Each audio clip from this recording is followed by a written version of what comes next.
तो मैं चाहूंगा कि जोरदार तालियों के साथ, जहां पर भी हैं हम, एक बार जोरदार तालियों के साथ मैं चाहूंगा कि हम स्वागत करें जितेंद्र डागर सर का, उनकी सोच का, उस शख्स का जिनकी सोच में है दम। राइट। तो सर, अगर आप मुझे सुन पा रहे हैं, if you are there sir.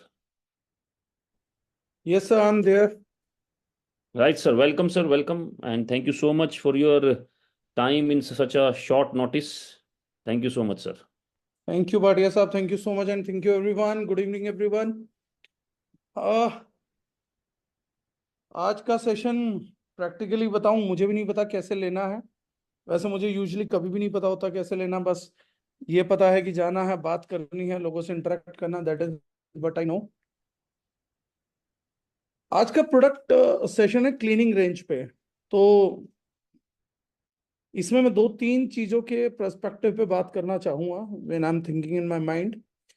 पहली बात है, क्या हमें कोई अवेयरनेस चाहिए? मतलब क्लीनिंग प्रोडक्ट के लिए भी हमें कुछ समझने की जरूरत है। क्लीनिंग प्रोडक्ट तो जाना बाजार से खरीदना, जो सस्ते से सस्ता हो सके, जो ज्यादा से ज्यादा बढ़िया सफाई कर दे, उस प्रोडक्ट को क्लीनिंग प्रोडक्ट मान लेंगे, यूज कर लेंगे। ये हमारा ब्रांड चुनने का एक अधिकार है। इस एक प्रोडक्ट में मैंने देखा कि अवेयरनेस एक ही ब्रांड के पास है, हिंदुस्तान यूनिलीवर लिमिटेड के। उसकी भी क्यों मार्केट है हमें पता होना चाहिए। दूसरी चीज मैं चाहूंगा कि मैं आपको ये बताऊं कि कंज्यूमर एंगल से ये प्रोडक्ट आपके घर को क्या सपोर्ट कर सकता है। तीसरी चीज, बिजनेसमैन एंगल से हम क्या प्रमोशन कर सकते हैं। तीन चार चीजों के प्रमोशन पे मैं आऊंगा। और कंज्यूमर एंगल पे आप लोगों को बहुत ज्यादा आज सेटिस्फेक्शन मिलेगा चीजों को समझ के। सबसे पहले मैं बात करता हूं मिशन केमिकल फ्री के बैनर तले, बैनर तहत क्लीनिंग प्रोडक्ट्स क्यों। और मैं प्लीज रिक्वेस्ट करूंगा, आज का सेशन सबसे ज्यादा इंपॉर्टेंट है समझने के लिए। समझाने के लिए बहुत कम इंपॉर्टेंट है, समझने के लिए बहुत इंपॉर्टेंट है, बहुत पर्सपेक्टिव से है। केमिकल फ्री में सबसे ज्यादा जरूरी यही उत्पाद क्यों है? चार पांच उत्पाद, ये चार पांच प्रोडक्ट सबसे ज्यादा इंपॉर्टेंट क्यों है केमिकल फ्री के तहत? देखिए, जब मैंने बात करा था, एडवोकेट किया था, आज तो उसका प्रूवन है।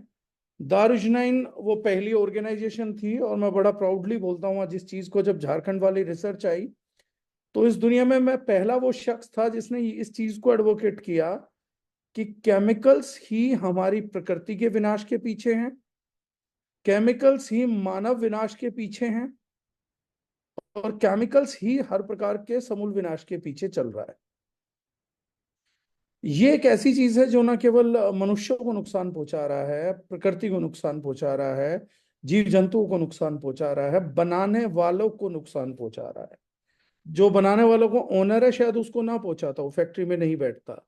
लेकिन आप एक छोटी सी बात देखिएगा, केमिकल्स के बारे में जब मैं बात करता हूँ, जो लोग बोलते हैं ना सेफ है, कुछ नहीं होगा, हमें क्या होगा, तो एक चीज ध्यान रखिए, जहां पर भी केमिकल्स की मैन्युफैक्चरिंग होती है, उनके ओनर्स या समझदार लोग वहां नहीं जाते।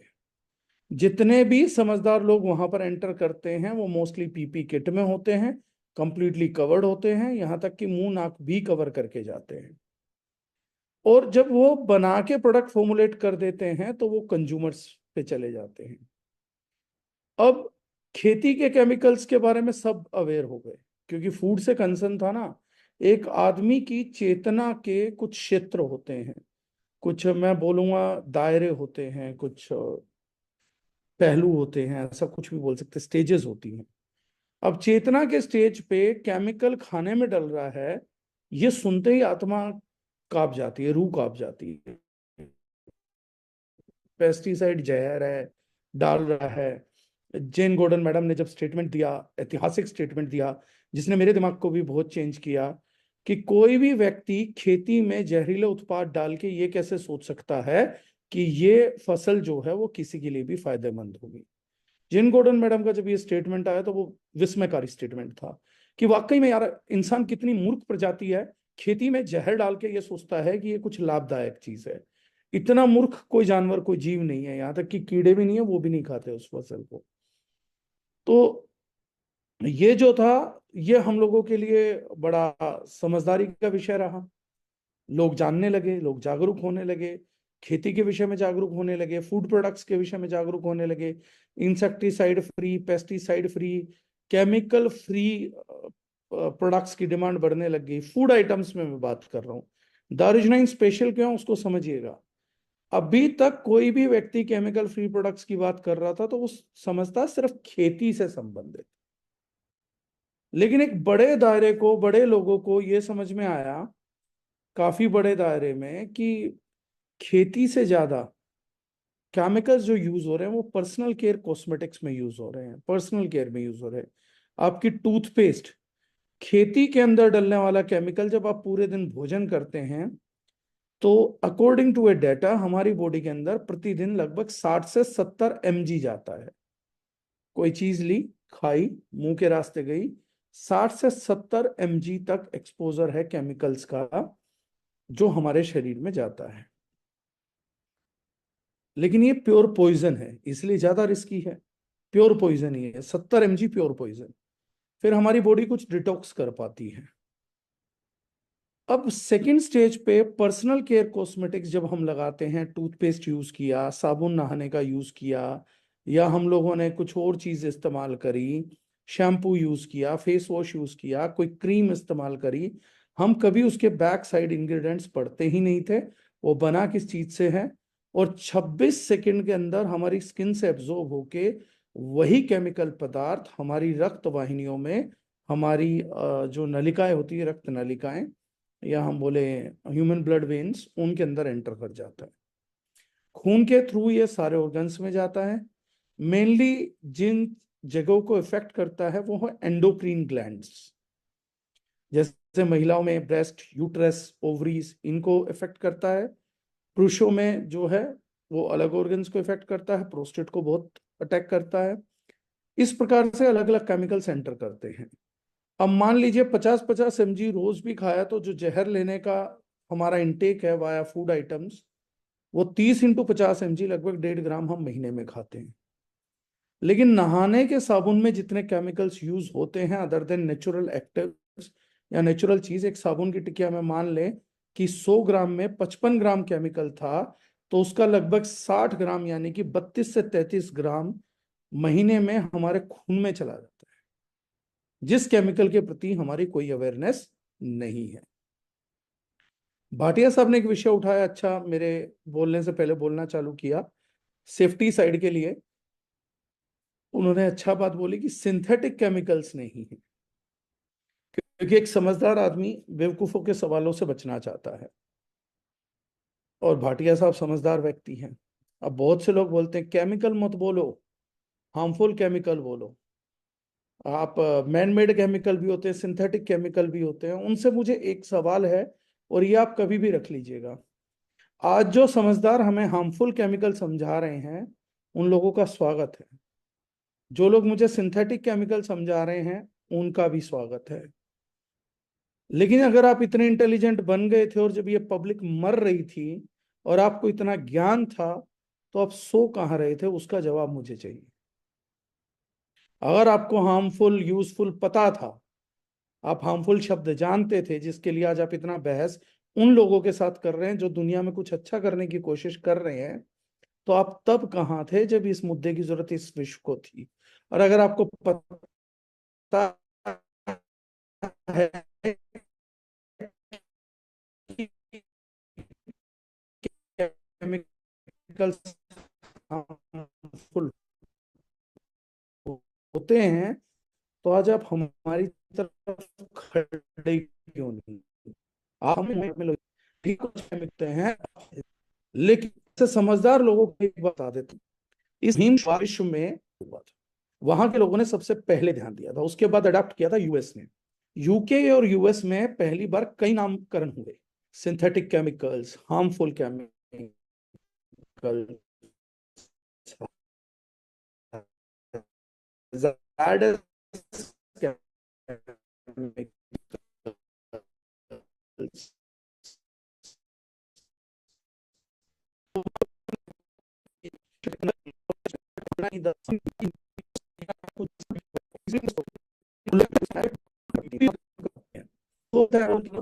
एक्चुअली में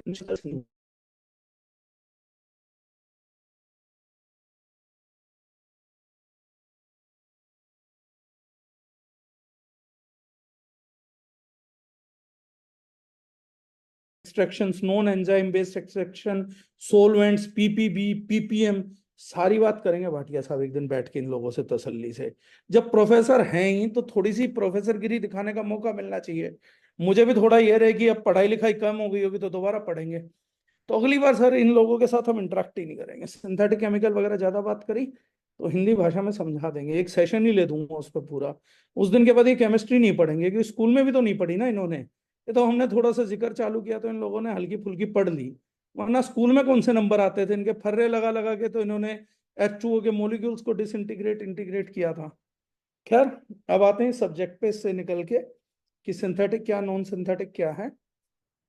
तो मैंने आप लोगों को बता दिया केमिकल फ्री का मेन उद्देश्य अलग अलग कैटेगरीज में अलग अलग है। फूड में मतलब है कि मैन मेड सिंथेटिक केमिकल्स का प्रयोग ना हो, ये फूड में मतलब है। कॉस्मेटिक्स में मतलब है कार्सोजेनिक नहीं होना चाहिए, सिलिकोजेंस नहीं होने चाहिए, सिलिकॉन्स नहीं होने चाहिए, जो टिपिकली बॉडी के अंदर पेनिट्रेट करके एस्ट्रोजन मिमिक करे, हार्मोन मिमिकिंग केमिकल्स नहीं होने चाहिए। अब आप उसको टॉक्सिक नहीं बोल सकते, जो मूर्ख बोलता है हैजार्डस केमिकल या हार्मफुल। हार्मोनल मिमिकिंग केमिकल को आप हार्मफुल या हैजार्डस नहीं बोलते, वो हार्मोन को मिमिक करता है, उस वजह से कुछ गलत होता है, लेकिन हाँ बॉडी के लिए नुकसानदायक है। सो हार्मफुल केमिकल्स की कैटेगरी में फिर भी नहीं डलता वो। तो इन लोगों की भी अपनी डेफिनेशंस बहुत चेंज हो जाएगी। अब आते हैं क्लीनिंग प्रोडक्ट्स पे। क्लीनिंग प्रोडक्ट्स के केमिकल्स में क्या कंसर्न है? केमिकल प्रोडक्ट्स के, क्लीनिंग प्रोडक्ट्स के केमिकल्स में कुछ बेसिक कंसर्न्स हैं। एक सबसे बड़ी कंसर्न है VOC, वोलेटाइल ऑर्गेनिक कंपाउंड्स। एक नया शब्द आज आप लोगों को जानने को मिलेगा पोल्यूशन में, which is known as indoor pollution. ये बहुत कम लोगों को मालूम है। मैं जो जिन लोगों ने अभी डायरी पेन उठाया मैं उनके लिए दोबारा रिपीट करता हूं। क्लीनिंग प्रोडक्ट्स के केमिकल्स में क्या कंसर्न है, हम क्या बात कर रहे हैं। मैंने कॉस्मेटिक के बता दिए, कैंसर पैदा कर रहे हैं, स्किन ड्राई कर रहे हैं, एक्जिमा कर रहे हैं, आपके ब्लड में जाके एस्ट्रोजन्स को, हॉर्मोन्स को मिमिक कर रहे हैं। ये एक बड़ा प्रॉब्लम है। खेती जहरी दे रही है, प्योर पॉइजन है। लेकिन क्लीनिंग प्रोडक्ट्स पे हम ध्यान क्यों दें? क्यों एक हैंड वॉश पे ध्यान दें? क्यों हम क्लीनिंग प्रोडक्ट्स पे ध्यान दें? मतलब ऐसा क्या कंसर्न आ गया डॉक्टर साहब कि इस सब्जेक्ट को भी मिशन केमिकल फ्री के तहत हम बात कर रहे हैं? तो पहला कंसर्न जो मैंने कहा, VOC, वोलेटाइल ऑर्गेनिक कंपाउंड्स। आज कोई एक सज्जन लिख रहे थे कहीं पे कि मैंने एक बोतल पे पढ़ा ऑर्गेनिक, तो मैंने कहा उस पर यह भी लिखा हो सकता था हम ऑर्गेनिक नहीं बनाते। तो ऑर्गेनिक शब्द से मत मोटिवेट होना, क्योंकि इसमें भी VOC है और ये डेंजरस होता है। वोलेटाइल ऑर्गेनिक कंपाउंड्स मतलब जानलेवा है। कभी लोग बोले हमारे प्रोडक्ट में VOC वोलेटाइल ऑर्गेनिक कंपाउंड्स है। एक्चुअली VOC होना नहीं चाहिए, वोलेटाइल ऑर्गेनिक कंपाउंड्स होने नहीं चाहिए। वोलेटाइल का मतलब है ऐसे केमिकल्स जो हल्की सी हीट पाके वेपर फॉर्म में आ जाते हैं, और मोस्टली सभी क्लीनिंग प्रोडक्ट्स में ये होता है। जब आप अपना टॉयलेट क्लीन करते हैं तो बहुत लोग बोलते हैं फ्यूमिकेशन होता है। फ्यूमिकेशन मतलब सलाह भी दी जाती है, और सच्ची सलाह है कि जब भी आप टॉयलेट शीट को क्लीन करें तो टॉयलेट का दरवाजा, खिड़कियां खोल दें, हवा को क्रॉस वेंटिलेट होने दें, क्योंकि शीट पे प्लाक जो जमता है वो अल्कलाइन रहता है, उसके ऊपर एसिड जाता है, दोनों के बेस से जो गैसेस सिक्रेट्स होती हैं, those are not healthy for human beings. और एक बेसिक ब्रांड के अंदर इस चीज का ध्यान नहीं दिया जाता कि टॉक्सिक गैस जब सिक्रेट होगी तो उसको एब्जॉर्ब बैक कैसे कराना है। ऐसी बेसिक चीजों का ध्यान नहीं दिया जाता है। वो बस एक प्रोडक्ट देते हैं, प्लाक हटे। अब आदमी बेवकूफ है तो उसके लिए कंपनी जिम्मेदार नहीं है ना, सर ये वहां पर क्यों सांस ले रहा था, मर गया मर गया, अब हम क्या करें इस चीज में। लेकिन क्या इमिडिएटली मरते हैं? हाँ। अगर मैं एक बहुत बड़ी मात्रा में ऐसा एक अरेंजमेंट बनाऊं दिखाने के लिए कि कितना खतरनाक, और 100-200 टॉयलेट शीट एक साथ लगा दूं और उस कंपाउंड को पूरा बंद कर दूं, और 200 शीट पे एक साथ मैं अपना टॉयलेट क्लीनर किसी भी कंपनी का डाल दूं और उस हवा में किसी को सांस लेने को बोलूं, तो बहुत बड़ा चांस है इतनी मात्रा में एक साथ सांस लेने से वो व्यक्ति मर जाएगा। सरल उदाहरण, ओपन एयर में आप कोयले की अंगीठी पे आग सेक लेते हैं, लेकिन वही कोयले की अंगीठी अगर एक बंद कमरे में जला दी जाए तो आपकी मृत्यु का कारण भी बन सकती है। जब तक ये इतनी बड़ी हवा में पीपीबी जो मैं बात कर रहा था, पार्टिकल्स पर बिलियंस है, तब तक हम बचते हैं, पार्टिकल्स पर मिलियन है तब तक भी झेल पाते हैं, लेकिन जिस दिन मात्रा ज्यादा होगी हम मर जाएंगे। जहरीला है, ले लेगा जान। इसी प्रकार से क्लीनिंग प्रोडक्ट्स वीओसी बन के हवा में लगभग 9 फीट तक चले जाते हैं। फ्लोर क्लीनर भी है, टॉयलेट क्लीनर भी उसमें से एक है, आपका बाथरूम क्लीनर्स भी हैं। ऐसे बहुत सारे क्लीनर्स हैं जो वीओसीएस, फ्लोर क्लीनर तो स्पेशली है, मतलब वो तो लिख लीजिए 9 फुट तक रहता है। इन सब चीजों के वोलेटाइल होने की वजह से हमारे घर की जो हवा रहती है, आजकल एसी चलता है, सब चलता है, एसी वालों के लिए तो, कूलर वालों के लिए और ज्यादा काम की इंफॉर्मेशन है जिसकी मैं बात कर रहा हूँ। एक सेकंड के लिए झोपड़ी वालों के लिए काम की इंफॉर्मेशन बिल्कुल भी ना रहे शायद, लेकिन कूलर वालों के लिए जिनके घर में अच्छे से फ्लोर क्लीनर डाल के, टॉयलेट क्लीनर्स डाल के डेली हर दूसरे तीसरे दिन सफाई होती है, तो वो वोलेटाइल ऑर्गेनिक कंपाउंड्स हवा में 9 फीट तक सस्पेंड रहते हैं, और आप उनको लंग्स के जरिए अपने अंदर लेके जाते हैं, और वो लंग्स पार्ट को बहुत प्रॉब्लमेटिक सिचुएशंस में डालते हैं। एक रिपोर्ट के अध्ययन के अनुसार ये भी पाया गया था, दिल्ली शहर की एक रिपोर्ट थी, मैं शेयर भी करूंगा कभी, कि 94% लोग जिनको लंग्स का इशू पोल्यूशन की वजह से हुआ, उनमें से 94%, 94% लोगों को इंडोर एयर पोल्यूशन की वजह से हुआ था। और इंडोर एयर पोल्यूशन का प्रमुख कारण, प्राइमरी रीजन वीओसीज थे, ना कि बाहर की एयर थी। इतने बारीक लेवल पे इंफॉर्मेशन या नॉलेज हम लोग एक्सेस नहीं करते हैं। और उनमें से सबसे बड़ा जो कारण था वो क्लीनिंग प्रोडक्ट्स थे। क्लीनिंग प्रोडक्ट्स में होने वाले बहुत से केमिकल्स पे बड़ी सारी न्यूज भी आ चुकी हैं, अगर हम बात करेंगे तो। अब जैसे पीछे आया था कि जो भी हमारे घर में आपका यूटेंसिल वाला रहता है, उसके लिए आया था कि बर्तनों में चिपके डिटर्जेंट से लीवर कैंसर का खतरा 4 गुना ज्यादा। ये बाकायदा न्यूज़पेपर का रिपोर्ट था। मैं इसके बाद पोस्टर बैनर रेडी है, मैं आप लोगों के साथ शेयर करूंगा। किसी ने न्यूज़ पढ़ी होगी, किसी ने नहीं पढ़ी होगी, लेकिन इस न्यूज़ को पढ़िए, इस न्यूज़ को अपने फैमिली ग्रुप्स में डालिए, ऑफिस ग्रुप्स में डालिए और चर्चा करिए। हम नहीं बोल रहे ना, एक अध्ययन बोल रहा है, गवर्नमेंट बोल रही है। एक आया था सेहत के लिए कैसा है डिटर्जेंट, कैसे जाता है शरीर में, 400 केमिकल से बनता है डिटर्जेंट, क्या हो सकता है उपाय। ये सारी चीजें हैं, ये खतरे हैं जो हम लोगों को इंडिविजुअल यूज से हैं। और हम लोग क्या समझते हैं, बच्चा भी यूज कर रहा है, उसी में खा रहा है। एक इंसान इतना संवेदनहीन कैसे हो जाता है कि उसके घर की कोई औरत है, वो यूज कर रही है क्लीनिंग प्रोडक्ट्स, तो कुछ भी ले आओ। मतलब देखना नहीं है, अगर आपकी वाइफ यूज कर रही है, आपकी बेटी यूज कर रही है, बहन यूज कर रही है, या आप स्वयं भी यूज कर रहे हैं, तो कभी आप ये नहीं देखते कि वो किस चीज में हाथ डुबो के रखेगी, किस चीज से क्लीन करेगी।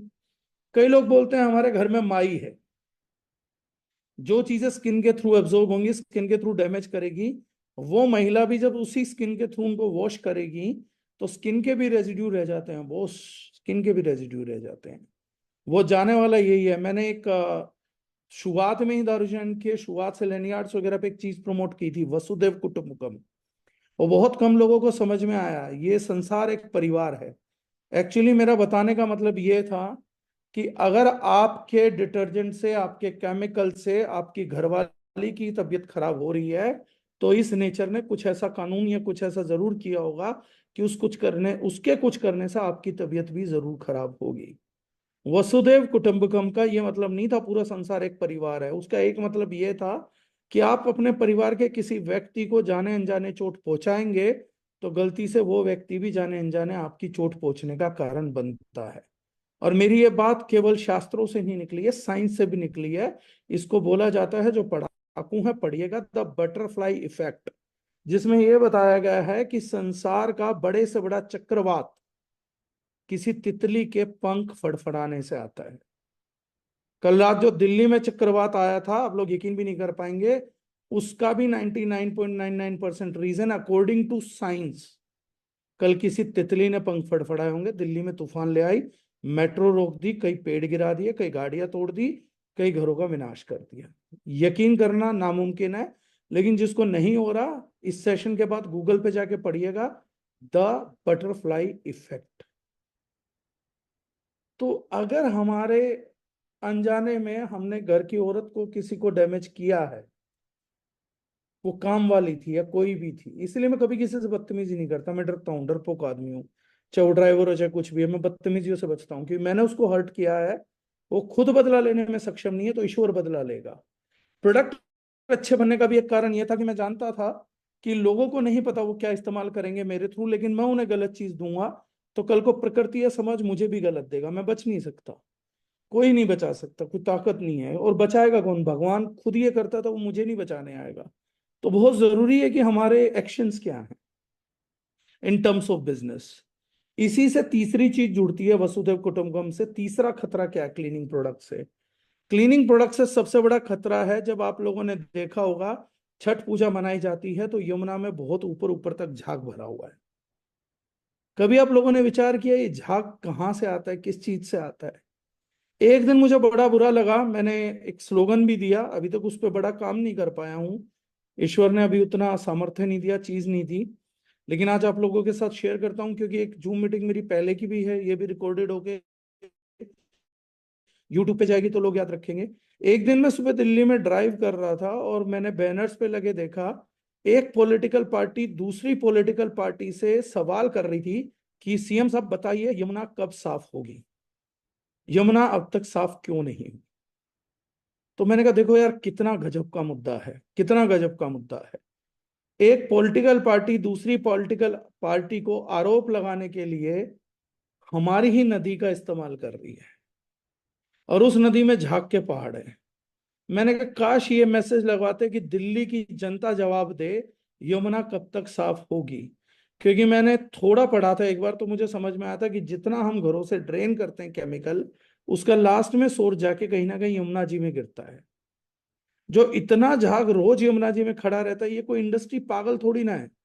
अपना शैम्पू बनाने वाली, डिटर्जेंट बनाने वाली कोई कंपनी आपको इतना पागल लगती है कि वो इतना ज्यादा डिटर्जेंट यमुना जी में छोड़ देगी? ये डिटर्जेंट जो नॉन बायोडिग्रेडेबल हैं, जो हम लोग सुबह नहा के छोड़ देते हैं, और वो हजारों लाखों करोड़ों गटर से होता हुआ यमुना जी तक पहुंचता, उसी का झाग आप देखते हो, क्योंकि उसका झाग सेटल डाउन नहीं होगा। हम कोई परवाह नहीं करते क्लीनिंग प्रोडक्ट क्या है। यमुना जी एक दिन परवाह नहीं करेंगी कि हमारे को पानी की जरूरत है नहीं है, क्योंकि हम यमुना जी की पिछले 50-60 साल से 70 साल से कोई परवाह नहीं कर रहे। वसुधैव कुटुंबकम। हम नदियों की परवाह नहीं कर रहे हैं, नदियां किसी दिन हमारी परवाह नहीं करेंगी। आप में से बहुत से लोग गांव से रहते होंगे, आज मैं आप लोगों को भी एक मानव सेवा का, जन सेवा का, प्रकृति सेवा का एक बड़ा मौका दे रहा हूं, एक समझ देखिए। एक बड़े मेरे आदर्श व्यक्ति हैं रामवीर तंवर, दिल्ली हेड ऑफिस में मैंने उनका बड़ा सारा पोस्टर भी लगा रखा है। वो तालाबों को पुनर्जीवित करते हैं, महान कार्य करते हैं। तालाब जो मर गए हैं उनको पुनर्जीवित करते हैं। मरे हुए तालाब के ऊपर पेड़ उगाते हैं, डेविल लिली बोला जाता है उसको, कुछ लोग उसको सिंघाड़े का पेड़ बोलते हैं, पौधे वो उगाते हैं और तालाब मर जाता है। वो उनको उखाड़ के दोबारा तालाब को पुनर्जीवित करते हैं। मैं एक बार पढ़ रहा था कि पुनः पुराने जमाने में कभी तालाब मरते नहीं थे। हमारे टाइम पे क्या कलयुग आ गया, हमारे पाप इतने बढ़ गए कि हमारे कारण तालाब मर रहे हैं? कुछ तो साइंस होगी। तो साइंस में मुझे बताया गया कि एक न्यूट्रिएंट होता है फोस्फेट। ये फोस्फेट तालाब तक पहुंचता है, और तालाब तक पहुंचने के बाद ये इस पेड़ को, इस पौधे को ज्यादा से ज्यादा उगाता है, उसके लिए फर्टिलाइजर का काम करता है। और जब ये पौधा उगता है तो ये बड़ा स्वार्थी पौधा है। ये तालाब के जल में से अपने लिए ऑक्सीजन चूस लेता है, और जब ये अपने लिए ऑक्सीजन चूसता है तो सारे जानवर मर जाते हैं। और जब जानवर मर जाते हैं तो प्रकृति की संरचना ऐसी है कि जब जानवर ही नहीं रह सकते तो वो तालाब को मृत कर देती है, मार देती है, और उस तालाब का कोई औचित्य नहीं रह जाता, जिसको फिर रामवीर तंवर जी जैसे बड़े व्यक्ति जाके पुनर्जीवित करते हैं। तो मैंने पढ़ा कि ये फोस्फेट का सबसे बड़ा सोर्स क्या है, कैसे तालाबों में जा रहा है। क्योंकि मेरा ये मानना है, किसी चीज को दुरुस्त करने से ज्यादा उसे जड़ से खत्म कर दो तो वो दुरुस्त हो जाएगी। तो मैं जड़ जानना चाहता था कि इसकी जड़ कहाँ है यार, क्यों क्यों पानी में फॉस्फेट पहुंचता है? कोई फैक्ट्री छोड़ती है, कोई करता है, तो उसके प्रति कुछ जागरूकता लेकर आऊंगा। उस दिन मुझे पता लगा ये सबसे ज्यादा फॉस्फेट पाया जाता है कपड़े धोने के डिटर्जेंट पाउडर्स में, लो एंड चीप प्रोडक्ट्स के अंदर। ना केवल आप अपने परिवार को मृत्यु दे रहे हैं, आप अपने पर्यावरण को भी मृत्यु दंड दे रहे हैं। और जिस व्यक्ति का पर्यावरण नहीं बचता, उस व्यक्ति को, समाज को बचाया नहीं जा सकता। इसलिए भी हमारी cleaning range mission chemical free के तहत बहुत जरूरी है, पर्यावरण की सुरक्षा करने के लिए, परिवार की सुरक्षा करने के लिए, समाज की सुरक्षा करने के लिए। अब बात करते हैं, एक था वीओसीज, और भी तरीके होते हैं जिससे केमिकल्स हमें मार सकते हैं। हाँ, कुछ ऐसी जगह हैं जहां हम सोचते नहीं है। जैसे किसी व्यक्ति ने लॉन्ड्री डिटर्जेंट यूज किया, हाथ धो के रखे, उसकी स्किन ने एब्जॉर्ब किया, वहां से एक रिएक्शन होता है। दूसरा रिएक्शन कहां से होता है? कपड़ों में से डिटर्जेंट, चाहे आप कितनी भी वॉशिंग मशीन चला लीजिए, कितने भी हाथ चला लीजिए, पूरे तरीके से कभी नहीं निकाला जा सकता। और हमारा देश एक गर्म देश है। जब यहाँ पसीने आते हैं, स्वेट होता है, तो वही डिटर्जेंट घुल के हमारी स्किन तक जाता है और हमारी स्किन की लिपिड लेयर्स को डैमेज करता है, जिसके कारण खुश्की और स्किन के रोग बढ़ जाते हैं। इसीलिए डिटर्जेंट से धोने में हम लोगों के यहाँ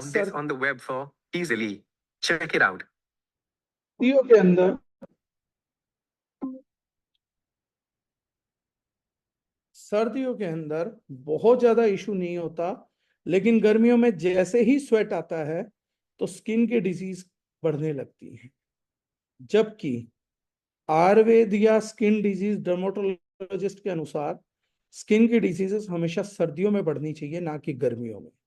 लेकिन गर्मियों में एक और प्रोसेस होता है कि लोगों के कपड़ों में फंसा हुआ डिटर्जेंट उनके स्वेट के साथ भीगने के कारण मिक्स होकर स्किन के थ्रू ज्यादा एब्जॉर्प्शन पकड़ता है और उसकी आउटर लेयर को ज्यादा रूखी कर देता है। इस कारण से जरूरत पड़ती रहती है, लेकिन हमारा ध्यान ही नहीं जाता पूरी गर्मी में। अब लोग बोलते हैं सर स्वेट से खारिश होती है। स्वेट से कभी खारिश नहीं होती है। स्वेट एक सोल्टियर कॉम्पोजिशन होता है जो खारिश नहीं करेगा। खारिश कब होती है? जब उसमें डिटर्जेंट्स मिक्स होते हैं, सब खारिश करते रहते हैं। सर्दियों में होनी चाहिए खारिश, क्योंकि रूखे हो जाते हैं, वहां पर भी डिटर्जेंट्स का रोल आता है। अब ये क्या सबसे इंपॉर्टेंट कैटेगरी है केमिकल फ्री में? तो जवाब है जी हाँ, ये सबसे इंपॉर्टेंट कैटेगरी है। क्योंकि एक घर में 2.5-3 किलो नहाने का साबुन नहीं लग सकता, 2.5-3 किलो शैम्पू नहीं लग सकता, कंडीशनर नहीं लग सकता, क्रीम नहीं लग सकती, लेकिन एक घर में 2.5-3 किलो डिटर्जेंट लग जाता है। उसके साथ आधा 1 लीटर केमिकल बर्तन धोने में लग जाता है और उसका भी रेजिड्यू बर्तनों पे बच जाता है। पहले बिल्कुल ही बेवकूफी कर रखी थी तो व्हाइट लेयर्स दिखती थी। अब केमिकल बनाने वाली कंपनियां भी समझदार है, उन्होंने व्हाइट लेयर का जुगाड़ करना चालू कर दिया। लेकिन क्योंकि पूर्णतः पानी साफ नहीं हो सकता बर्तनों पे, इसलिए पूर्णतः डिटर्जेंट भी साफ नहीं हो सकता बर्तनों से। इसलिए उसका 100% प्लांट बेस्ड होना बहुत जरूरी है। Third thing, similar thing goes for floor cleaning. ज्यादातर लोग जो घर में चप्पल पहन के सब नहीं घूमते, नंगे पैर घूमेंगे, उनकी स्किन भी एब्जॉर्ब करेगी, बच्चों की स्किन भी एब्जॉर्ब करेगी। और अगर आपको क्लीनिंग प्रोडक्ट डिटेल में समझना है, तो घर पे एक पालतू जानवर ले आइए, उस जानवर को बैठने का शौक होता है फर्श पे, आप डालिए केमिकल वाले प्रोडक्ट्स, और पेट सेफ प्रोडक्ट्स की डिमांड आ जाती है बाजार से, क्योंकि उनकी पूरी स्किन पे रैशेज हो जाते हैं। ये भी जाके आप फैक्ट चेक करिएगा। हम लोग खतरों के प्रति बहुत सजग नहीं है। इन 3-4 चीजों की वजह से ये पहला कारण है कि हमारे को क्यों सेफ क्लीनिंग प्रोडक्ट्स की जरूरत है, और सेफ वो नहीं जो हमारे लिए हैं, जो पर्यावरण के लिए भी हैं।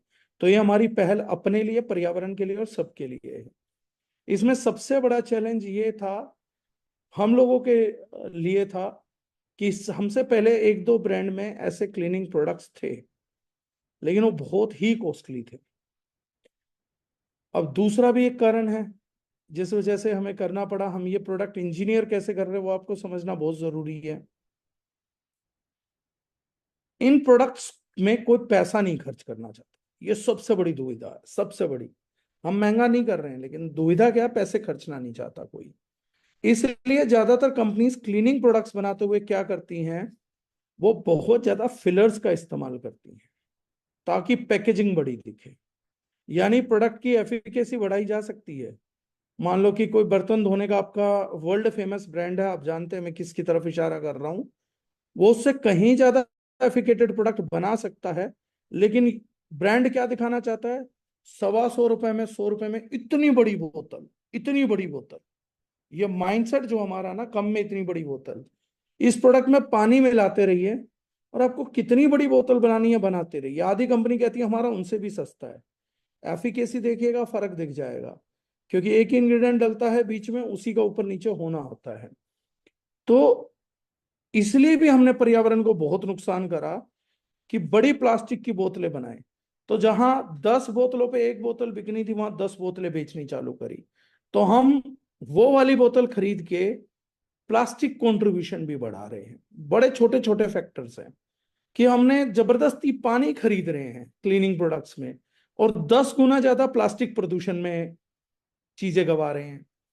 उसके बाद उस पानी की लॉजिस्टिक्स कॉस्ट, मतलब सिर्फ बड़ी बोतलें कंज्यूमर को दिखाने के लिए इतनी बड़ी बोतलों को ट्रांसपोर्टेशन करते हैं, इतने ट्रक चलते हैं, वो मेरी और आपकी हवा ही बर्बाद कर रहे हैं। तब हमने दारूजिनाइन के प्रोडक्ट को किस तरीके से इंजीनियर किया, एक, लोगों को कॉस्ट स्विच करने में आसानी रहे।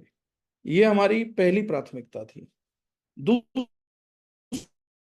चीज, सबसे बड़ी बात, केमिकल फ्री तो कर दिया। दूसरी बात, हम लोगों को यह देखना था कि पर्यावरण में ये चीजें रहनी नहीं चाहिए। तो जब आप देखेंगे तो हमारा प्रोडक्ट आएगा बायोडिग्रेडेबल, इको फ्रेंडली। ये प्रोडक्ट इको फ्रेंडली होना बहुत जरूरी है, क्योंकि अगर ये इको फ्रेंडली नहीं होगा तो पूरे पर्यावरण को बर्बाद कर सकता है। आप उतार के बाहर फेंक देते हो सारे पानी को। तो पर्यावरण बचाना था तो इसका इको फ्रेंडली होना बहुत जरूरी था। तीसरी चीज जो हमने करी, हमने इनको कंसंट्रेट किया। मैं एक एग्जाम्पल बता देता हूं, सिर्फ एक एग्जाम्पल बता देता हूं। जो क्लीनिंग सब्सटेंसेस होते हैं उन्हें केमिस्ट्री की भाषा में सर्फेक्टेंट्स बोला जाता है, टेक्निकल भाषा में सर्फेक्टेंट्स।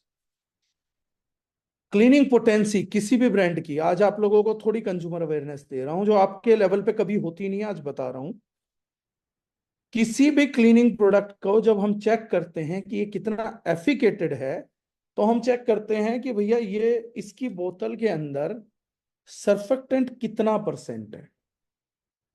अब आदमी बोलता है क्या कोई स्टैंडर्ड होता, कोई स्टैंडर्ड नहीं, गवर्नमेंट की कोई गाइडलाइन नहीं है।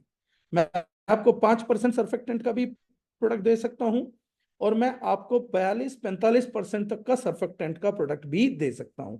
उससे ज्यादा नहीं आएगा, क्योंकि बाकी को तो डाइल्यूट करना पड़ेगा, बाकी सर्फेक्टेंसी नहीं आ सकती। हाईएस्ट 45% तक जा सकता है। इस प्रोडक्ट में सारा कॉस्ट सर्फेक्टेंट का ही होता है, क्लीनिंग एजेंट का ही होता है। अब वो 42-45% है।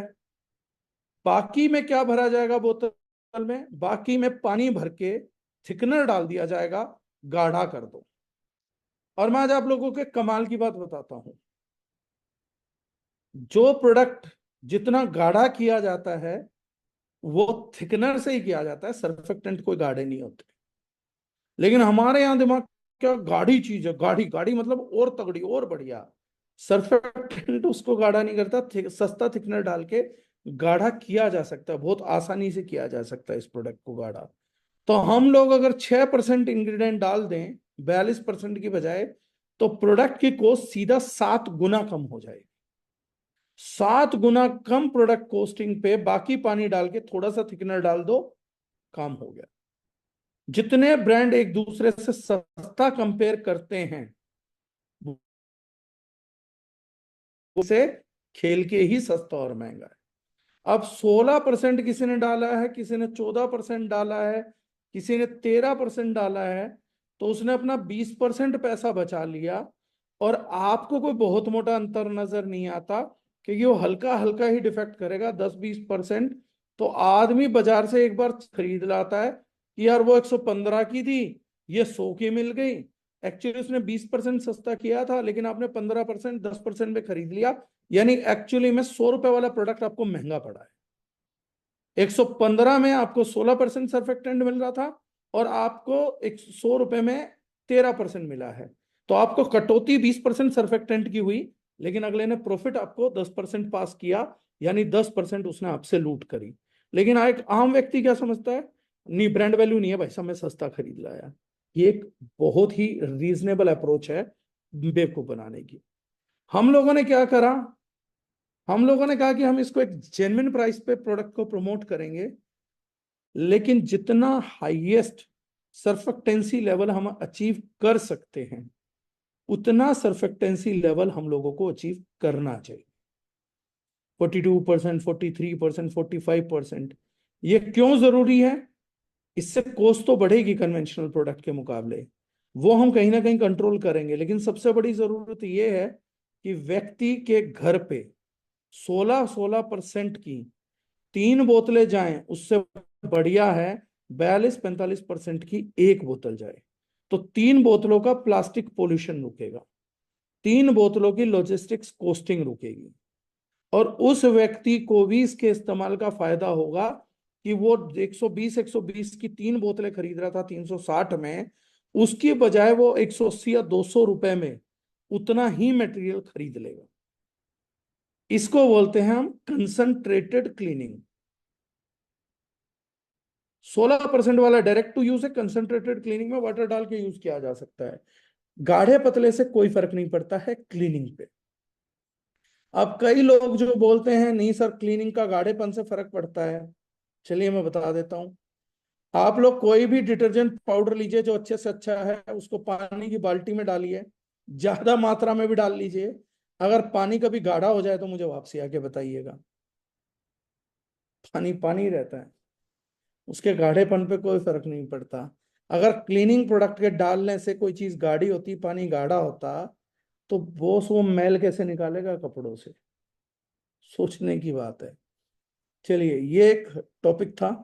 अब ये प्रोडक्ट रेंज आपके लिए क्या करती है? सबसे पहला काम करती है, मान लीजिए मैंने यूटेंसिल क्लीनर पकड़ा हुआ है 500 ml, तो ये बाजार का जो सबसे फेमस ब्रांड है उसमें सर्फेक्टेंट है 16%, हमारे प्रोडक्ट में सर्फेक्टेंट है 44%।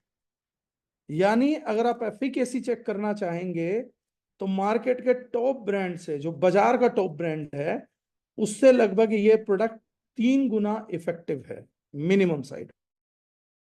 अगर आप उसकी 1 ड्रॉप लेते हैं तो उसकी 3 ड्रॉप लेते हैं, तो इसकी 1 ड्रॉप वो काम कर देगी जो उसकी 3 ड्रॉप काम कर रही थी। Similarly, जो बाजार में सेकंड बेस्ट ब्रांड है उनमें सर्फेक्टेंट होता है 7 से 8%। वो सस्ता करने के लिए ठीक आधा कर देते हैं, रेट 20% करेंगे लेकिन माल 50% काट देते हैं। उन ब्रांड्स के मुकाबले ये प्रोडक्ट 5 गुना ज्यादा इफेक्टिव है, 5x स्ट्रोंगर है किसी भी कन्वेंशनल ट्रेडिशनल ब्रांड से। मार्केट का जो लीडर है वो 16% पे है। बाकी डायरेक्ट सेलिंग के जितने भी ब्रांड है, मैं खुल के बोल देता हूं, 2-3 कंपनीज को छोड़ के जो डायरेक्ट बेचते हैं, जो विम बार की कॉपी करते हैं उस पैकेजिंग की, उन सारे ब्रांड्स का सर्फेक्टेंसी लेवल 8% से ऊपर नहीं है, खुल के बोल दे रहा हूं। और जो कंसंट्रेट कर रहे हैं वो भी 22-25% से ऊपर नहीं जा रहे हैं, बस वो डबल के करीब जाते हैं तो कंसंट्रेटेड बोल देते हैं उनके, कि हम कंसंट्रेटेड है कन्वेंशनल से, उनसे बेटर दिखता है। जबकि ये प्रोडक्ट जैसे मैंने बताया, मैंने परसेंटेज ही बता दी, किसी को चाहिए होगा तो कर लेगा। और सर्फेक्टेंसी के लिए भी जो हम यूज करते हैं वो कोकोनट क्लिंजर यूज करते हैं इस प्रोडक्ट के अंदर भी। कोई इमेजिन नहीं कर सकता, किसी ने बड़ा फेमस कर दिया था काम का ही। इसके अंदर भी जितने क्लिंजर्स हैं वो कोकोनट से बने हुए क्लिंजर्स हैं। So it gives you the best naturality to clean your products. Same goes for laundry cleaner. वही क्लेम इकली बायोडिग्रेडेबल, वो क्लेम आपको यहां पर भी है, परिवार बचाओ पर्यावरण बचाओ। उसके बाद ये लॉन्ड्री क्लीनर है, सेम गोस फॉर दिस। ये अपने कंपेरेटिव किसी भी लिक्विड क्लीनर से, पहली बात तो लिक्विड क्लीनर किसी भी सॉलिड क्लीनर के मुकाबले 1.5 से 2 गुना ज्यादा इफेक्टिव होता है। और ये अपने किसी भी कंपैरिजन के मुकाबले, कंपटीशन के मुकाबले, सिमिलरली जो मैंने कैलकुलेशन बताई, लगभग 3 से 4 गुना इफेक्टिव है। इसका जितना एंजाइम्स हम डालते हैं जो क्लीनिंग करते हैं, जिसके कारण से कपड़े की लाइफ बचती है। सस्ते डिटर्जेंट्स में कोस्टिक सोडा डाला जाता है, जो क्लींजिंग तो करता है लेकिन आपके कपड़े के रेशो को कमजोर करता है। तो जिस भी व्यक्ति के पास अच्छा और महंगा कपड़ा है, वो कभी भी उसको सस्ते डिटर्जेंट से, जिन पे पहले इस्तेमाल करना होता है फिर विश्वास करना होता है, या जिस पे वो लड़की फ्रॉक में नाच रही होती थी, ऐसे ब्रांड से नहीं धोएगा, क्योंकि उसके कपड़े खराब हो जाएंगे, पूरे तरीके से कपड़े खराब हो जाएंगे। वो धीरे धीरे रेशो को कमजोर करता है। वहीं पे एंजाइम्स जो होते हैं वो रेशो को अटैक नहीं करते हैं, सिर्फ जो मैल होता है उसी को अटैक करते हैं, वो रेशो को अटैक नहीं करते हैं। इसलिए जो इन कपड़ों में अपने उसमें क्लीनर्स में कपड़ों को देता है, उन कपड़ों की लाइफ ज्यादा होती है। इन प्रोडक्ट्स को यूज करने का एक एडवांटेज, आपको ज्यादा लाइफ भी मिलेगी कपड़ों से, वो एक सेपरेट एडवांटेज है। सेकेंडरी थिंग क्या है, इस प्रोडक्ट के अंदर भी कंसंट्रेटेड फॉर्मूला है। मार्केट की जो इंटरनेशनल डायरेक्ट सेलिंग का सबसे बड़ा ग्रुप है, उससे हम प्रोडक्ट के कंपैरिजन लगभग कर सकते हैं। उन्हीं के एफिकेसी पे जाके हम ये प्रोडक्ट ड्रॉ करते हैं। थर्ड थिंग थी टॉयलेट क्लीनर, स्मार्ट पैकेजिंग है। इस प्रोडक्ट का सबसे बड़ी यूटिलिटी आपको मिलेगी, अगेन कंसंट्रेटेड है। दूसरी बात डिसइंफेक्टेंट है। तीसरी बात है फ्यूमिकेशन नहीं करता। चौथी जो सबसे बड़ी बात आपको मिलेगी, इसमें हमने एक स्पेशली डस्ट रिपेलर डाला फ्लोर क्लीनर की तरह। तो जब आप इससे टॉयलेट क्लीनिंग करेंगे तो उस क्लीनिंग के बाद एक लंबा टाइम लेगा प्लाक बनने में, comparatively to other brands. Fourth है हमारा फ्लोर क्लीनर। इसमें शायद इंग्रेडिएंट्स डिस्क्लोज किया हुआ हमने, नहीं किया हुआ, पर मैं कर देता हूं, करा हुआ पाइन ऑयल कंसंट्रेट। इसमें हमने पाइन ऑयल कंसंट्रेट यूज किया है, केवल direct. Pine oil concentrate natural है कंप्लीटली, डस्ट को रिपेल करेगा आपके लिए, फ्लोर को क्लिनजिंग देगा, डिसइंफेक्ट करेगा, और किसी भी तरीके से कोई वीओसी रिलीज नहीं करता। और ये जो कंसंट्रेट है, ये जो है 30x कंसंट्रेट है, यानी 200 ml से आप लगभग 6 लीटर व्हाइट फिनाइल तैयार कर सकते हैं। अब 6 लीटर व्हाइट फिनाइल की आप कॉस्टिंग निकाल लीजिए और इसकी निकाल लीजिए। आपको 5 लीटर 800 ml पानी लेना है, ये डाल देना, शेक कर देना है, व्हाइट फिनाइल तैयार। अब उससे आपको ये पता लग जाएगा, मैं इससे पहले प्रोडक्ट्स में क्या एक्सप्लेन कर रहा था, कि बाकी खेल पानी का है। अब आप 6 लीटर फिनाइल, 6 लीटर फिनाइल, इतनी बड़ी बोतल, इतनी बड़ी बोतल, 6 लीटर का इतना बड़ा जग दे हम 220 रुपए में, तो 220 की बजाय 400 रुपए लेंगे और पानी को ट्रांसपोर्ट करते रहेंगे। और कंज्यूमर क्या कहेगा, बाकी सारी कंपनियां लुटेरी हैं, डागर जी सही काम करते हैं, 220 रुपए में 6 लीटर की अब बड़ी बाल्टी आती है फिनाइल की, उसमें 5 लीटर 800 ml पानी है। मैं ये 200 ml की बोतल दूंगा तो भी ये 6 लीटर जो है फिनाइल ही है, टॉप काम करेंगी। So that is how we are thinking and engineering our cleaning product range. Best part इसका क्या है, अगर किसी प्रोडक्ट का रेट मार्केट में यूटेंसिल क्लीनर का 120 रुपए है, तो इस प्रोडक्ट का रेट 120 वाले का 80 वाले के मुकाबले तो 400 है। 120 वाले के भी मुकाबले भी इस प्रोडक्ट का रेट जो है वो मरी से मरी हालत में 360 रुपए का है। लेकिन अगर कंसिस्टेंसी के बेनिफिट के बाद की मैं बात करूं, तो ये प्रोडक्ट 133 रुपीज में आपको लैंड कर जाता है आफ्टर कंसिस्टेंसी बेनिफिट। अब इस रेट पे मेरे को ये नहीं समझ आता कि आदमी दूसरा ब्रांड इस्तेमाल ही क्यों करेगा, वो चाहे कोई भी और कैसा भी हो। या तो दूसरे ब्रांड हमारे प्रोडक्ट की क्वालिटी और प्राइस को कंपेयर नहीं कर सकते, या बहुत साधारण सी बात है कि हम ट्रेडिशनल मार्केट के भी केमिकल वाले प्रोडक्ट को बीट कर रहे हैं। तो आपके घर में आज कोई भी क्लीनिंग प्रोडक्ट यूज हो रहा है और आप हमारे कंसिस्टेंट कस्टमर हैं, I think you are wasting your money and families health, your environment, because you don't stand a single reason कि आप स्विच क्यों ना करें। मैं फ्लोर क्लीनर की बात करूं, 162 रुपीज आफ्टर कंसिस्टेंसी रेट है, 6 लीटर फिनाइल 162 रुपए। मुझे तो नहीं लगता मार्केट में इस टाइम पे मिल रही है, ऐसा मेरा मानना है, हो सकता है गलत भी हो। अगर मैं बात करूं लॉन्ड्री क्लीनर का, 177, मार्केट के लगभग लगभग डिटर्जेंट पाउडर से कंपेयर करूँ तो 6 किलो, 60 रुपए किलो का भी डिटर्जेंट आप यूज कर रहे हैं 360 रुपए के डिटर्जेंट के मुकाबले। I think this is a very economical product. 180 रुपए में अगर आपको 6 की क्लिनजिंग दे रहा है तो लगभग आधा पैसा आपका बचा के आपको देता है। Similarly goes for toilet cleaner. ये लगभग आपके जो कन्वेंशनल टॉयलेट क्लीनर्स हैं उसके मुकाबले 4 गुना से 5 गुना ज्यादा इफेक्टिव है। 133 का कंसिस्टेंसी में रेट आता है इसका। अब वो दूसरा शायद 120 का पड़ता है। 13 रुपए में 5 गुना ज्यादा क्लीनिंग अगर कोई छोड़ रहा है, मुझे लॉजिक समझ नहीं आता, तर्क ही समझ नहीं आता। That is how we are going. So we are economical, eco friendly, family friendly, planet friendly, more educated, much convinced कि हमें कम से कम इतनी जानकारी है कि हमारे क्लीनिंग प्रोडक्ट्स भी क्या हैं। तो this was the subject. This is the complete education cluster I can provide you regarding cleaning range. और दूसरी चीज मैं आप लोगों से एक रिक्वेस्ट करूंगा। मैंने मटेरियल बेचने के लिए, माल बेचने के लिए कभी रिक्वेस्ट नहीं करी। मेरे को सिखाया जाता कि सेल्स के बिजनेस में पूरे वर्ल्ड में एक थ्योरी चलती है जिसको बोलते हैं क्लोजिंग, और क्लोजिंग का प्रेशर, क्लोजिंग के लिए कॉल्स। और मैं उनको गलत नहीं बोलता, मैं उन सब लोगों को अच्छा बोलता हूँ। मैं गलत नहीं बोलता और वो गलत है भी नहीं। सेल्स करने के, क्लोजिंग करने के कुछ तरीके हैं, कोई आर्ट्स, और वो लोगों को मैं आर्टिस्ट बोलता हूँ, कलाकार हैं, बड़े कलाकार हैं, अंजाम देते हैं। लेकिन फिर मेरा अपने जीवन में अपने कुछ फंडामेंटल्स हैं जो जरूरी नहीं है सही हो, गलत हो सकते हैं। लेकिन कोई भी व्यक्ति मेरे पूरे जीवन काल में, जब से मैं बिजनेस कर रहा हूं, नहीं मिलेगा जिसको मैंने कभी सेल्स करने के लिए कॉल किया हो पूरी लाइफ, या प्रेशर किया हो, या चीज करी हो, या बात करी हो, या क्लोजिंग वाले दिन, लास्ट डे वाले दिन भी मेरी किसी से बात होती हो। बल्कि जिस दिन महीने की क्लोजिंग होती है, कुछ होता है, तो मेरे ख्याल से मेरे लिए वो सबसे अच्छा दिन होता है।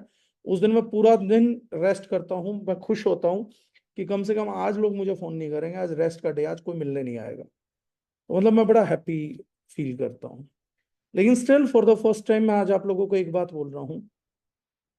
देखिए, पर्यावरण के प्रति हमारी बहुत बड़ी जिम्मेदारी है, हम बहुत खराब कर चुके हैं, बहुत बड़ी जिम्मेदारी है। और मैं इस जानकारी के तहत ये बात बोल रहा हूं कि इस प्लेनेट में मैं बहुत लंबे टाइम नहीं रहने वाला, कोई भी नहीं रहेगा अपने से।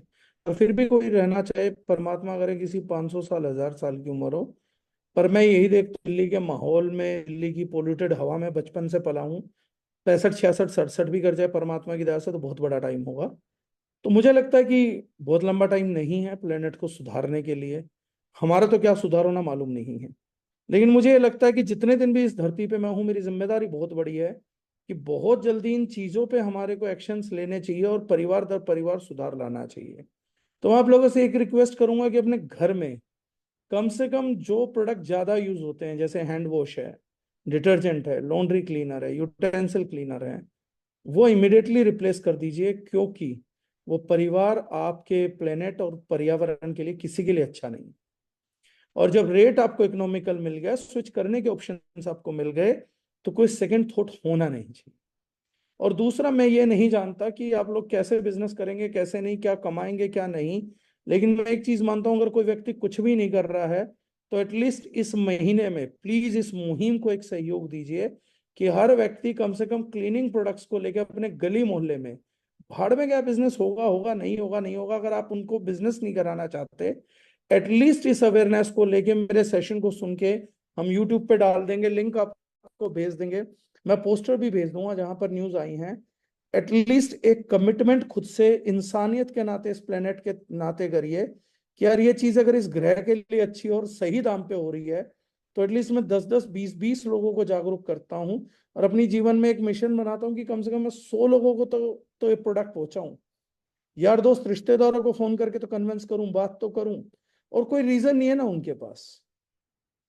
हम हजारों चीजों में बिजनेस करते हैं, इस एक चीज में व्यापार नहीं करते, कंसिस्टेंसी समझा देते हैं। कम से कम ग्रह बच जाएगा और ये मेरा आपका है। कम से कम किसी दिल्ली में आप सोच के देखिए, आपके प्रयासों की वजह से जब हमारे बिहार के लोग छठ मनाने जाएंगे और उनकी महिलाएं साफ पानी में छठ मनाएंगी, तो मेरे ख्याल से आपके दिल को भी खुशी तो मिलेगी। आज दर्द भले ही ना हो, तो मुझे तो दर्द भी होता है, बड़ा बुरा लगता है कि एक व्यक्ति त्योहार मनाने के लिए झाग में खड़ा है, बाहर निकलेगा और स्किन डिजीज ले आएगा।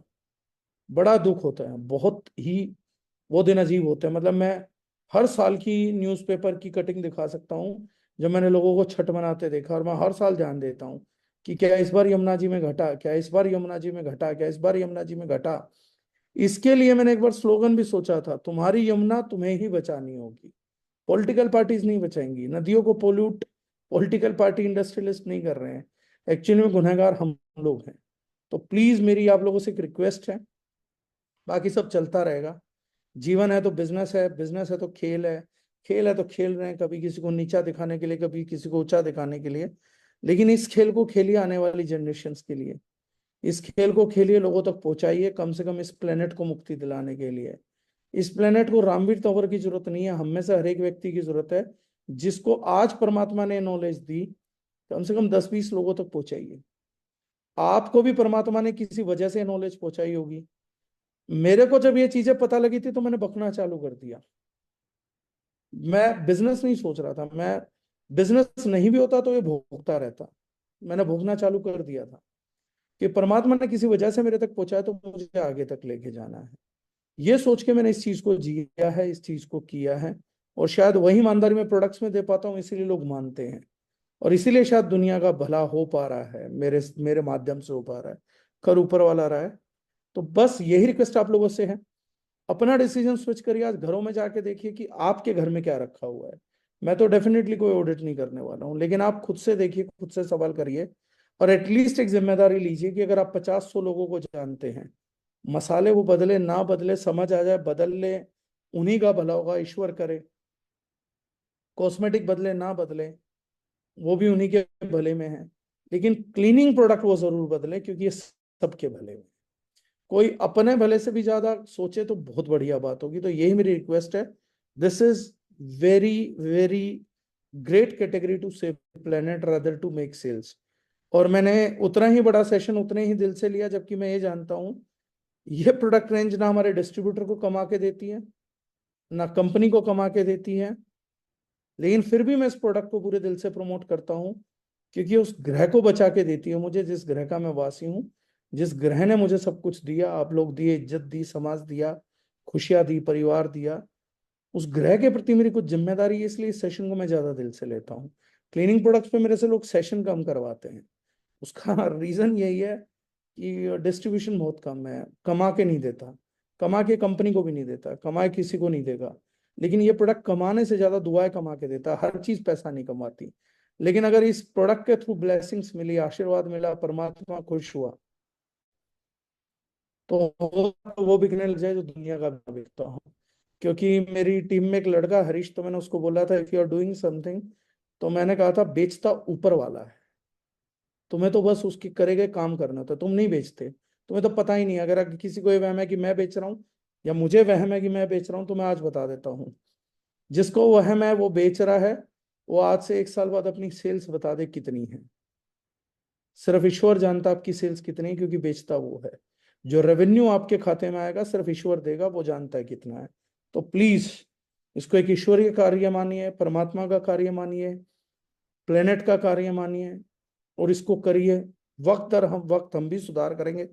हमने इसलिए इसको पहली प्रोडक्ट रेंज बनाया, जैसे ही हमारे को होलसेल में प्रोडक्ट मिला, तो इस प्रोडक्ट के हमने 40% तक प्राइस कम करे। मेरे लिए बहुत आसान था, ये उस रेट पे माल बिक रहा था जिस रेट पे था, तो 40% में प्रॉफिट भी बुक कर सकता था। लेकिन वो 40% रेट डाउन करने का रीजन शायद आज आप लोगों को जूम पे समझ में होगा कि क्यों हमने प्रॉफिट लेते ही प्रॉफिट पास कर दिया, क्यों 40% प्रॉफिट हमने प्राइसेस गिराए, ताकि ये प्रोडक्ट जन जन तक पहुंच सके, कन कन तक पहुंच सके, क्योंकि जनता को जरूरत है। सो अगर किसी के कोई क्वेश्चन है, प्लीज यू मे आस्क। बाकी भाटिया साहब, over to you. Thank you so much sir.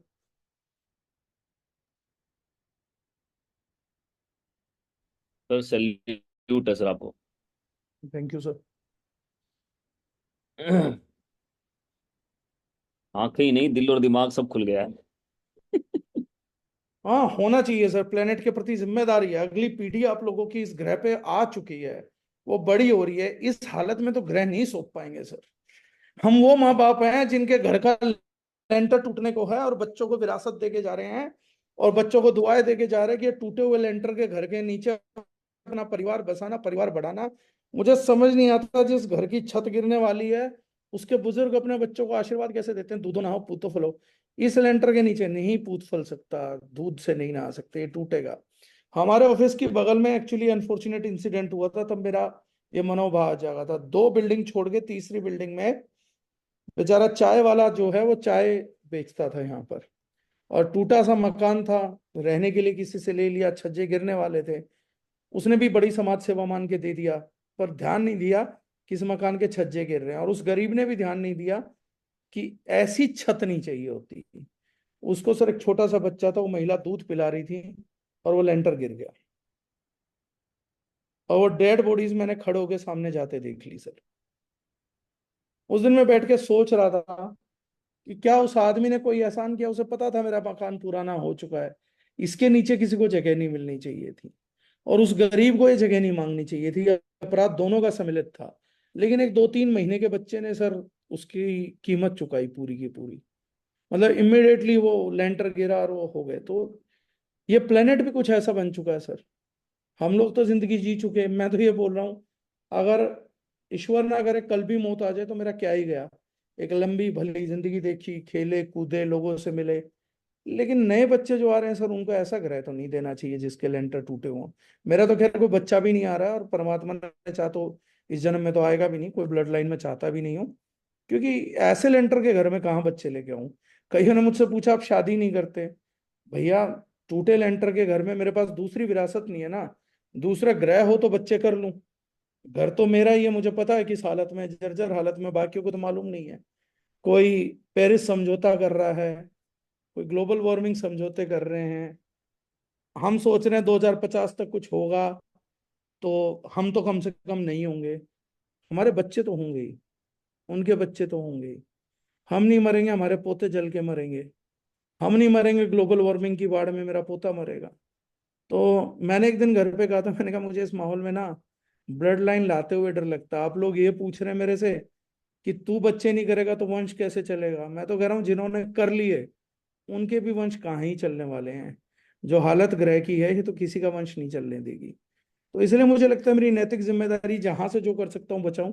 बाकी तो दुनिया के समस्त बुद्धिजीवी अपने अपने लेवल पे सब जगह भिड़े पड़े हैं, और उम्मीद करता हूं मेरे छोटे से प्रयास के साथ उन लोगों के बड़े प्रयास सफल हो boss.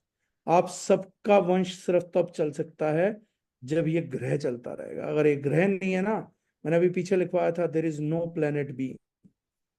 There is no planet B sir. हमें इसी को सुधारना पड़ेगा, इसी को कुछ करना पड़ेगा, और उसके लिए हम जैसे छोटे छोटे आदमियों को बड़े एक्शन लेने पड़ेंगे। हम 1/130 करोड़ हैं सर, और हमने अपनी 1/130 करोड़ जिम्मेदारी संभाल ली और जगा दी सर, तो 130 करोड़ लोगों का बच जाएगा जीवन। तो बड़ी ये सिंपल सी संवेदना है। पहुंचे तो ठीक है, नहीं पहुंचे तो भी ठीक है, कोई फर्क नहीं पड़ता। कम से कम मैं जब मरूंगा एक सुकून में मरूंगा कि मैं कोई ऐसा वंश नहीं छोड़ के जा रहा हूँ जो मेरे बाद मरेगा, जल्दी मरेगा, तकलीफों में मरेगा। मैं इस चीज का सुकून मानता हूँ।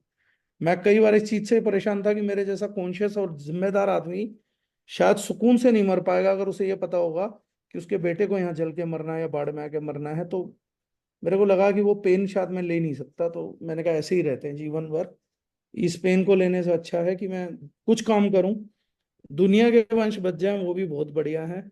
और वो हलचल मूवी का डायलॉग है, मैं कौन सा डायनासोर की आखिरी पीढ़ी हूँ कि मेरा वंश नहीं चला तो कोई डायनासोर नहीं देखेगा। मनुष्य को वंश बचा रहना चाहिए, बस ये वंश बचा रहना चाहिए। जो बच्चे इस ग्रह पे आ चुके हैं उनकी कोई गलती नहीं है, उनको अच्छा प्लेनेट मिलना चाहिए। और वो बेचारे भी स्कूलों में पढ़ेंगे, उनका टाइम नहीं आया, वक्त हमारे जैसों का ये मेहनत करने का। Right sir. So thank you so much sir. Any questions? कुछ खास क्वेश्चंस नहीं आ रहे हैं आज। राइट सर, कुछ खास क्वेश्चन नहीं आ रहा, तो आज मैंने इन्हें बहुत पका लिया, छोड़ देते हैं। नहीं सर, जबरदस्त रहा आज का, बहुत ही। अंकुश जी लिख रहे हैं इंस्पिरेशनल, कोई डाउट ही नहीं है। Thank you sir ji. Right sir. तो hopefully, thank you so much sir, thank you so much for your time. Thank you बढ़िया साहब, thank you everyone, thank you so much. So everyone, आज के session के बारे में तो मुझे तो कुछ बोलना नहीं है।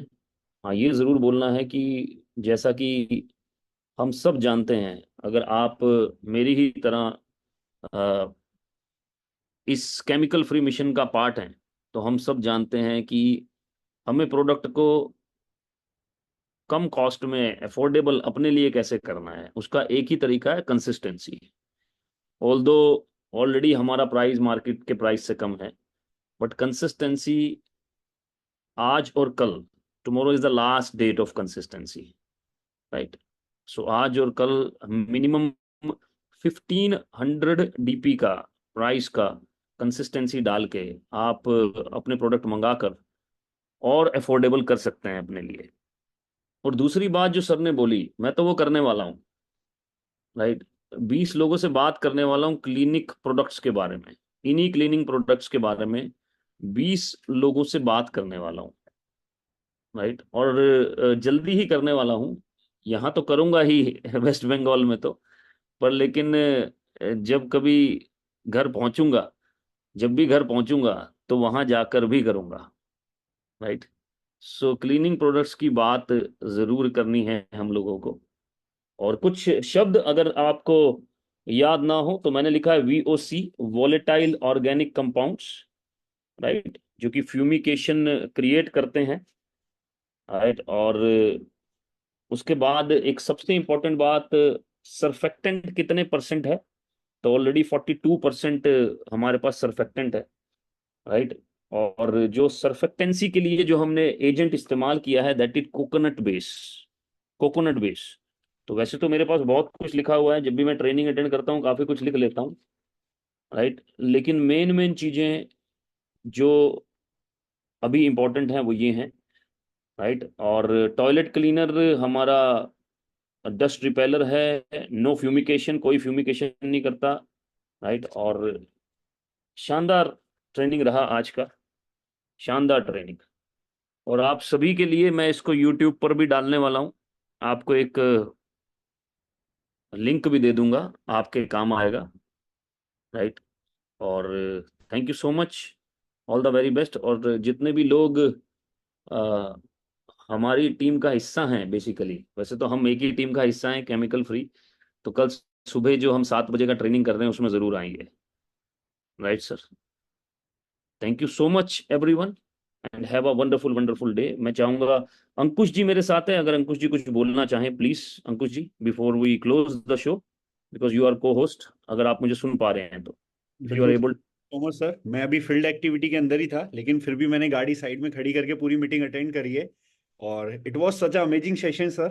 और मैं सिर्फ इतना ही बोलूंगा डागर सर के लिए और इस मिशन के लिए, मैं हमेशा बोलता हूँ, जहां कहीं भी लिखता हूँ, दार्जुब नाइन दिल से, and blessed with the best. मतलब लाइक 9 साल के कैरियर में सर, जो फीलिंग, जो मजा आज दार्जुब नाइन के साथ, डागर सर के साथ काम करके आ रहा है, मैं हमेशा बोलता हूँ कि आज दार्जुम नाइन का प्रोडक्ट बेहतरीन है, ये हर कोई जानता है। लेकिन दार्जुम नाइन का जो सबसे बड़ा प्रोडक्ट है, सबसे यूनिक प्रोडक्ट है, जो हमसे कोई कॉपी नहीं कर सकता, वो है जितेंद्र डागर सर। और मतलब मैं हमेशा कहता हूँ इस चीज को, कई सारे लोग बोलते भी हैं कि लाइक अंकुश जी का डागर सर से एक अलग अटैचमेंट है, लेकिन अलग अटैचमेंट होने का रीजन है सर, क्योंकि 9 साल के कैरियर में मैंने कभी अपनी लाइफ में ऐसा इंसान नहीं देखा जो इस तरह की थॉट प्रोसेस और इस तरह की सोच रखता हो, एनवायरमेंट को लेके, अपनी टीम को लेके, लोगों को लेके। और सर ने जो क्लोजिंग वाली बात बोली, मुझे तो सर अप्रोक्सीमेटली 2.5 ईयर्स कंप्लीट होने वाला आज दार्जुम नाइन में। वाकई में मैंने मतलब लाइक कभी सर के मुंह से वो चीज नहीं सुनी कि कितना आपका क्या हो रहा है, किस तरीके से हो रहा है। मतलब उनकी बातें हमेशा अपना अपने आप में इतनी इंस्पिरेशनल होती है कि इंसान ज्यादा से ज्यादा बिजनेस करने के लिए और अपना बेस्ट देने के लिए हमेशा उनको उनसे बात करके मोटिवेट हो जाता है। तो डेफिनेटली सर, आज एक बहुत अच्छी ऑर्गेनाइजेशन का, बहुत अच्छी कंपनी का हम हिस्सा है, और डेफिनेटली मिलकर इतिहास क्रिएट करेंगे, हिस्ट्री रचेंगे sir. Thank you so much sir. Thank you so much, Ankush ji, for your wonderful words. And all the best, everyone. Let's go for Thailand. And last date of consistency tomorrow, right? All the best. Jai Hind.